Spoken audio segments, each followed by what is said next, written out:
यहाँ उपस्थित हिंदू राष्ट्र सैनिकों को मार्गदर्शन करने आए सभी संतगण तथा हिंदू राष्ट्र निर्मित के लिए प्रतिबद्ध सभी सैनिकगण, मेरा एक परिचय किया है कि मैं वीर सावरकर जी का पोता हूँ, मगर किसी वंश में पैदा होना ये तो मेरे हाथ में बात नहीं है।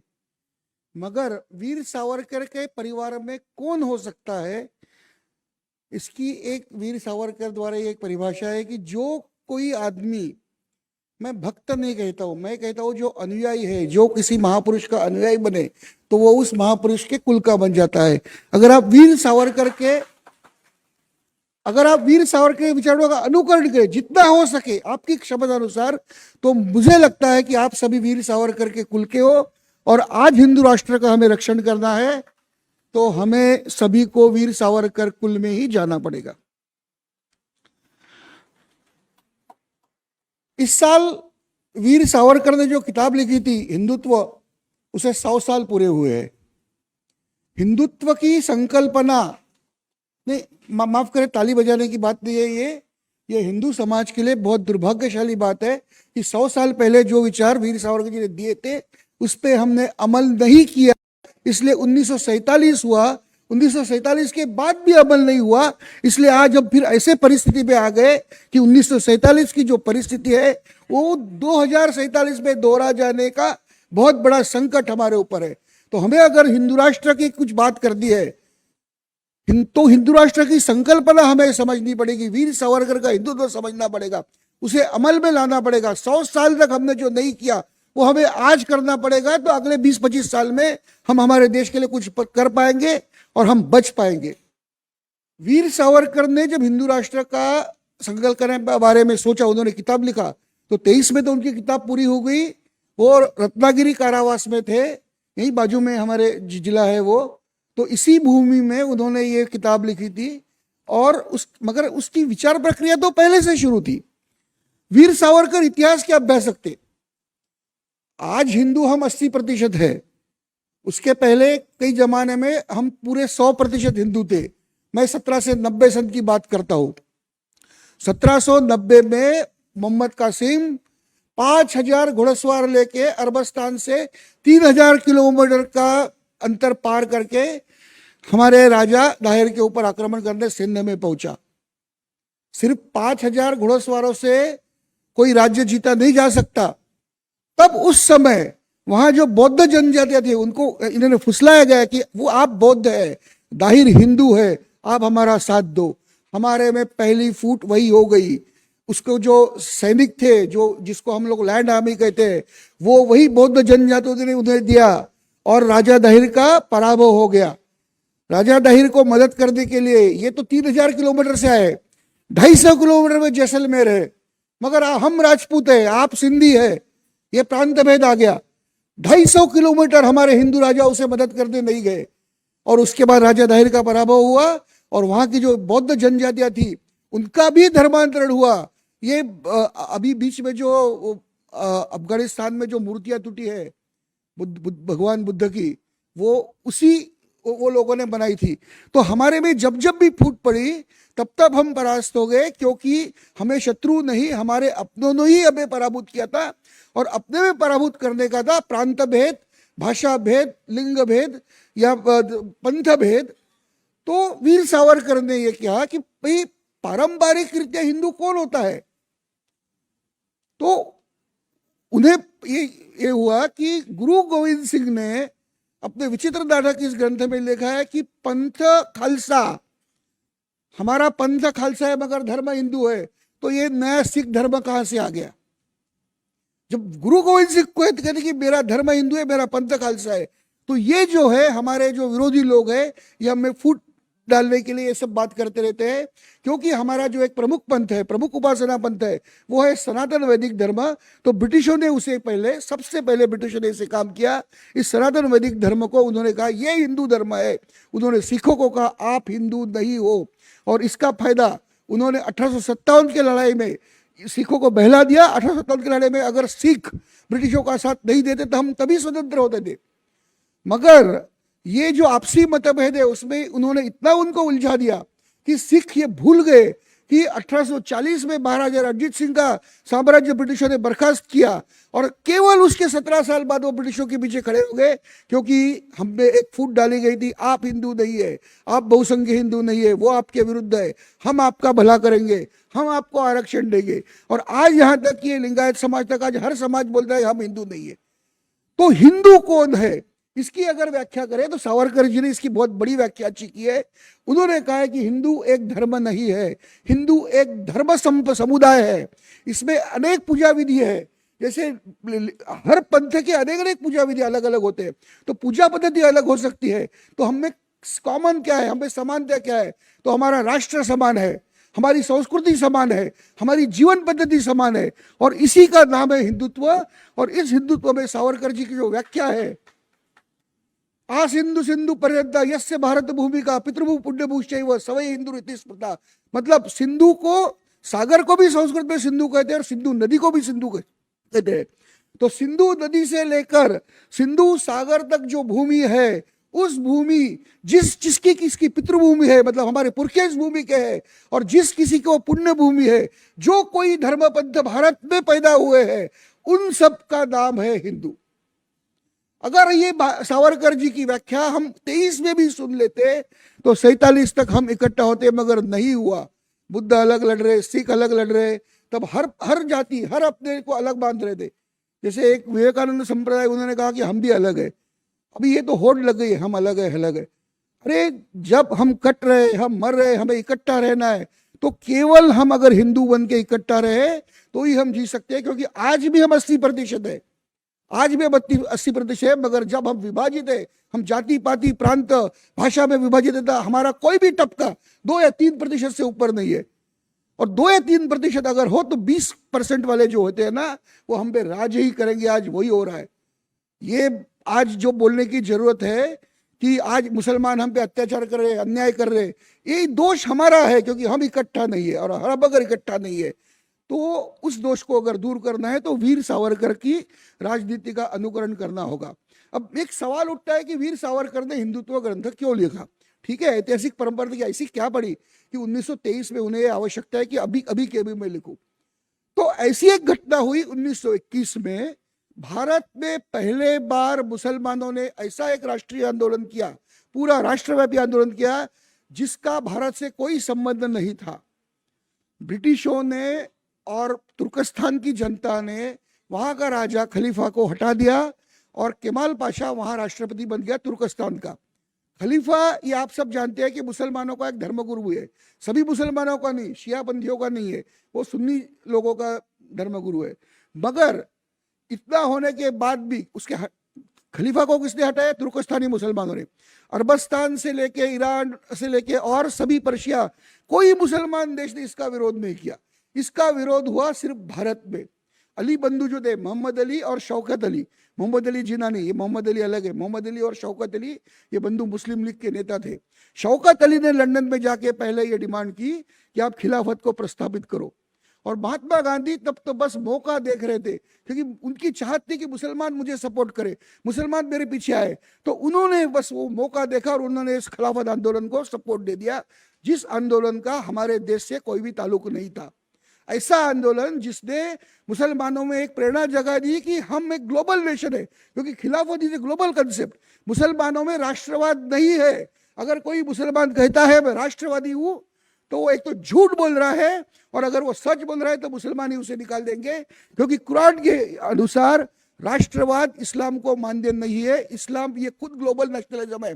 अगर कल मंगल ग्रह पे एक मुसलमान चला जाएगा तो मुस्लिम राष्ट्र की सीमा वहां तक जाएगी कुरान के अनुसार। तो ये समझ लो, उनका पैन इस्लामिज्म, दारुल इस्लाम पे उनका विश्वास है, और हर मुसलमान का धार्मिक करते हुए है कि मैं दारुल इस्लाम का स्थापना के लिए मदद करूं, उसके लिए झूठ बोलना भी उन्हें अलाउड है।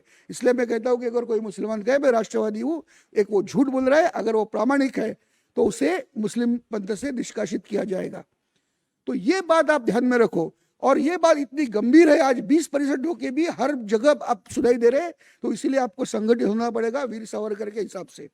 अब आगे चलते हैं। 1921 में भारत में मुस्लिम लोक संख्या थी 22%। ये 22% जब मुस्लिम लोक संख्या हो गई, खिलाफत के आंदोलन हो गए, महात्मा गांधी का इनको सपोर्ट था। ये खिलाफत आंदोलन था ब्रिटिशों के विरुद्ध। मरे कौन? दंगे किसके खिलाफ हुए? हिंदुओं के खिलाफ। केरला स्टोरी तो आज आपने सुनी है। 1921 में मलबार में क्या हो गया? वो मोपलाओं के जो दंगे थे इतने भीषण थे। एक तब वाइसराय लॉर्ड रीडिंग थे, उनके बीवी को एक वहां के औरतों ने पत्र लिखा, तो उन्होंने यहां तक लिखा है कि हम पे बलात्कार हो गए, हमारे पेट में पल रहे बच्चों को पेट फाड़ कर निकाल कर रास्ते में फेंका गया, तालाब और कुएं, ये अधमरे लोगों से, मृत तो थे ही उसमें मगर अधमरे लोगों को भी उसमें फेंक दिया। हम पे ऐसे अत्याचार हो गए, हमारे पतियों को मारा गया, पिताओं को जला गया, तो आप हमारी रक्षा करें। वो आज खत मेरे पास ओरिजिनल है, मैं आपको दे दूंगा सर। तो ये पढ़ेगा तो 1921 में क्या अत्याचार हो गए ये आपको पता चलेगा, मगर हम वो अत्याचार भूल गए। लड़ा उनका, वो ब्रिटिशों के खिलाफ लड़ रहे थे खिलाफत पे, मगर मर रहे थे हिंदू, क्योंकि उनके लिए कोई भी काफिर समान है। वो ब्रिटिश हो हिंदू हो, आप काफिर है, आपके लिए, आपकी कत्ल करने के लिए उतना समान है। वो 22% लोग 1947 में 35% बने, तो भारत का 1/3 अंग ले गए। मैं ये इतिहास की बात नहीं कर रहा हूं, सिर्फ इतिहास दोहराता है, क्योंकि आज भी 1921 में जो 22% थे वो 1947 में 35% हो गए। 1947 का जो विभाजन हुआ उसके बाद उर्वरित भारत में, मतलब आज के भारत में, वो 8% बचे, और 75 साल के बाद वो 8% मुसलमान आज फिर 22 या 23% बन गए। सुई का कांटा वही आ गया है। 1921 में 22% थे, आज भी 22% है, मगर एक फर्क है। 1921 में उनके 3 या 4 प्रांत में उनकी बहुसंख्या थी, पाकिस्तान एक टुकड़ों में चला गया। आज वो हमारे हर नगर में, हर गांव में, आज गोवा में देखो एक इस्लामिक मिनी पाकिस्तान बन गए हैं, और वो ऐसे स्ट्रेटेजिक जगह पे, हाईवे पे है, रेलवे स्टेशन की जगह है, आपके एयरपोर्ट को घेर लिया है। कल अगर एक आगे के 25 साल में अगर इनकी संख्या 35 बन गई ना, तो आपको उर्वरित हिंदुस्तान नहीं मिलेगा, आपको सिर्फ कब्रिस्तान मिलेगा, क्योंकि आपको जाने के लिए कोई रास्ता नहीं होगा, आपको कोई जगह नहीं होगी, आप आपके बिल्डिंग से नहीं निकल पाओगे। और ऐसा हुआ है, ऐसा 1946 में हुआ है, बांग्लादेश में ये हुआ है। नौखाली, एक नाम सुना होगा आपने, नौखाली ये मुस्लिम बहुल इलाका था, 80% मुसलमान थे, 20% हिंदू थे, उनके गांव दूर दराज तक थे।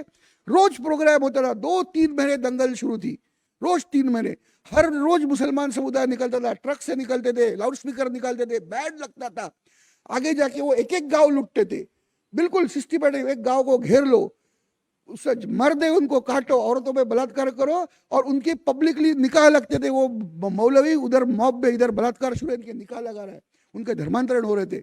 ये नौखाली का हत्याकांड 1 साल तक आगे भी चलता रहा, और आज भी बांग्लादेश में अल्पसंख्यक हिंदुओं के साथ वही हो रहा है। तो आप सोचो कि अगर तब तो 2-3 प्रांत थे, आधा पंजाब चला गया, सिंध चला गया, आज क्या होगा? आज गोवा में देखो, गोवा में कितने मिनी पाकिस्तान बने, मुंबई में कितने हैं, आज मालाड बालवे में हिंदू आदमी जा नहीं सकता। तो सावरकर के विचार आपको ध्यान में रखना चाहिए, और यही सोचना चाहिए कि मैं क्या करूं। मैं आपको डरा नहीं रहा हूं। जब सेना युद्ध के लिए खड़ी होती है तो उन्हें शत्रु के बल का भी ये देना पड़ता है कि उसका बल क्या है, और उनके लिए मार्गदर्शन भी करना पड़े, हम क्या काम करें। अगर मैं यही बोलता रहूंगा कि वो क्या, वो आक्रमण कर रहे हैं, हम मरेंगे हम मरेंगे, मैं आपका मनोभंग नहीं करना चाहता। मैं चाहता हूं कि वीर सावरकर के विचारों से जाकर मैं क्या करूंगा ये हर हिंदू सोचे। हम तो बोलते हैं हिंदू ने संगठित होना चाहिए, हिंदू क्या बोल के संगठित होगा? तो मुसलमान क्यों संगठित हुए? 5 बार नमाज पढ़ते हैं, मगर हिंदू नहीं हो सकते, क्योंकि हमारी धर्म परंपरा इतनी अलग है, हर एक की पूजा विधि अलग है।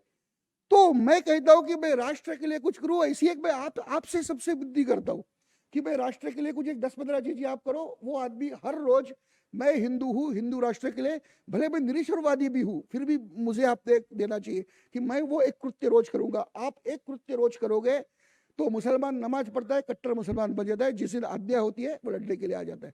सबने आज लड़ने के लिए आने की जरूरत नहीं है, सबने कुछ ना कुछ देश के लिए करना है। तो मेरा एक अपील है, इसमें विचार मंथन हो, हम क्या करें, हम कौन सी चीज करें, 10-15 चीजों की एक लिस्ट बनाए, और उसमें से कोई भी मुझे जो एक अच्छी लगती है वो मैं रोज श्रद्धा से एक मैं करूंगा, और निश्चय करूंगा मैं हिंदू हूं, मैं राष्ट्र के लिए लड़ूंगा। दूसरी बात,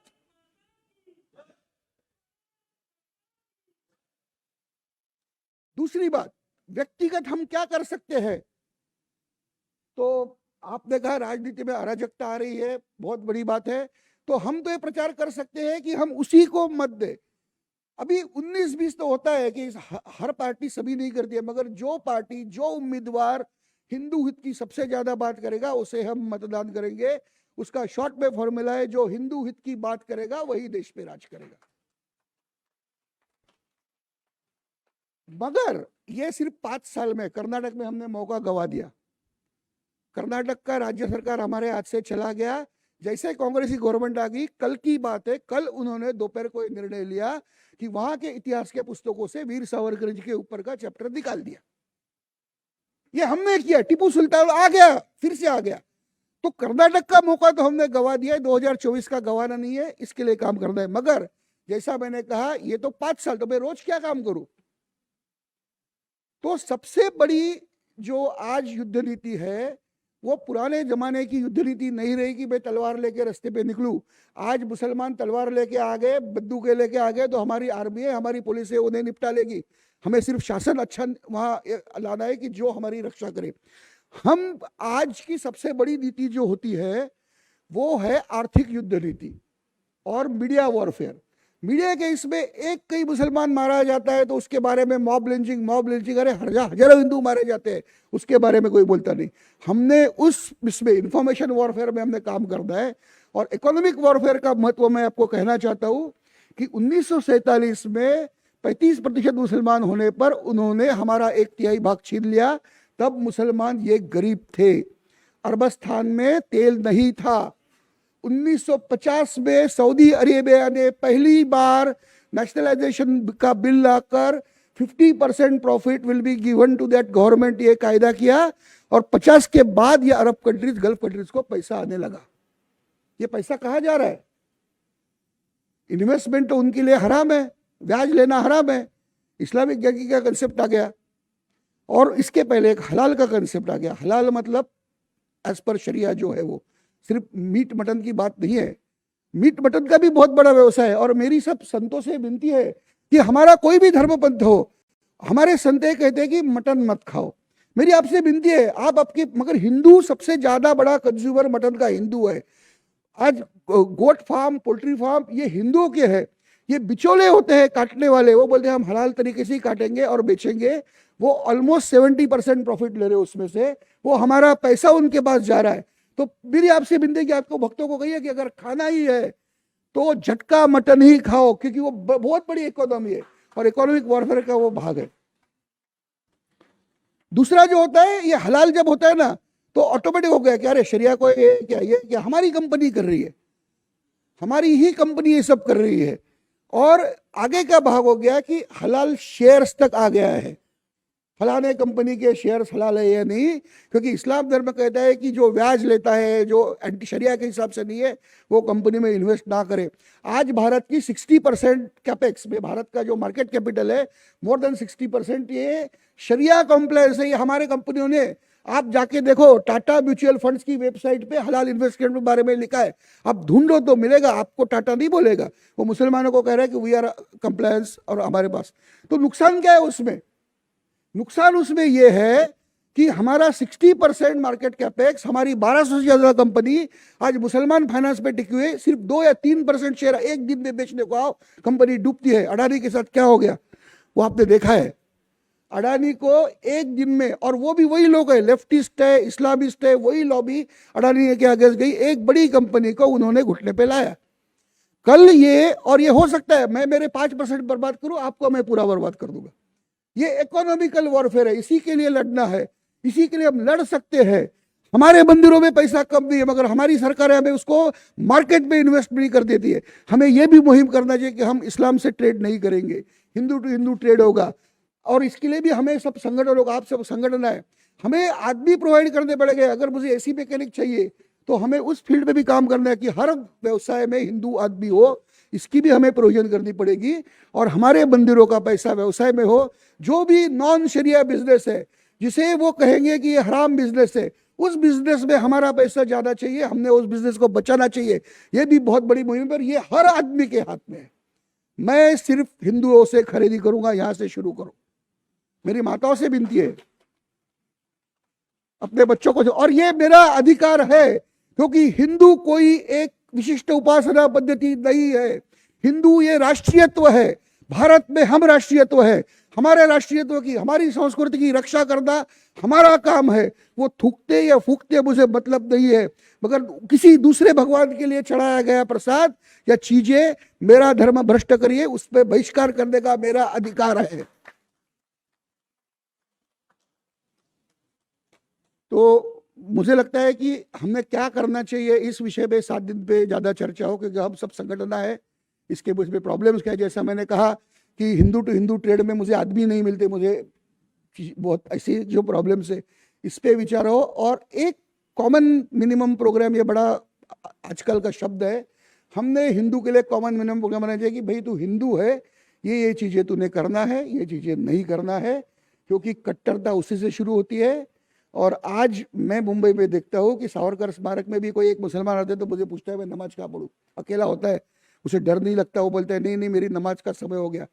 और हम बोलते हैं नहीं नहीं हम धर्म नहीं मानते, तो वो बोलते हैं यार वो तो आपका प्रॉब्लम है, आप धर्म नहीं मानते, हम हमारा मानते हैं। तो मानो ना। और हमारे हिंदू धर्म में निरक्षरवाद से सब, ये चारवाक भी हिंदू था, हमारी संस्कृति हिंदू है, तो गर्व से कहो हिंदू है, ये सिर्फ डप के मत कहो, ये बाहर जाके कहो, शत्रु के सामने कहो। और ये बात ध्यान में रखो कि 2 बातें, हिंदू टू हिंदू ट्रेड, सभी माताओं से मैं कहता हूं आपके बच्चों को वही सिखाए कि वो 4 आने का भी कोई ले तो देख के ले, उसमें शरिया कॉम्प्लायंस ना हो।